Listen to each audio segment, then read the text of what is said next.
Kwani upe kodi moja mtu wangu. Jitoe muhanga sana. Alafu muhanga wako jitoe kwenye mambo mazuri. Usipendelee sana kujitoa muhanga kwenye mambo mabaya. Jitoe pia kwenye mambo mazuri.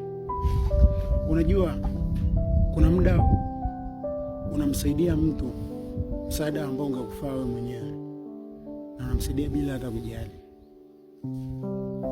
Si ndio? Yaani kuna mtu sasa hivi hapa ukimleta, huyo mtu hamna kazi ambayo hajifanya. Hakuna kazi ambayo hajifanya. Na hizo kazi ukimuuliza kwa muda gani, atakupa ni muda mrefu kweli. Hii kazi hapa alifanya kwa muda huu afu ni muda mrefu. Hii kazi hapa alifanya kwa muda huu afu ni muda mrefu. Kila kazi utakuta amepiga. Muulize alikuwa anatafuta nini? Atakwambia nilikuwa natafuta ileri. Ileri ndio ulikuwa unashika ushiki. Alikuwa anashika ileri kweli. Turudi kwa watu baki.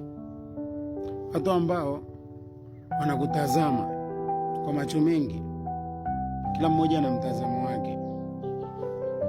Kuna ambaye anatamani ukipata hela ujenge, akuone unajenga. Kuna ambaye anatamani ukipata hela, tamani akuone umevaa vizuri, unakula vizuri. Kuna mwingine anatamani kupata hela unafunguka sana. Kuna mwingine anatamani ukipata hela akuone unawasaidia wazazi wako nyumbani, maendeleo yako unabadilika. Kuna mwingine anataka ukipata hela uishi maisha yako. Sasa achana na hivyo tu wote. Kumbe ukishika hela, usipishika hela, hizo usifanye maisha, hata usifanye vile vitu ambavyo watu wanavitaka. Hivyo vitu ukivitaka mwenyewe, kumbe vinafanyika. Ila ukifanya vile vitu ambavyo watu wanavitaka, utafanya. Fanya vile vitu ambavyo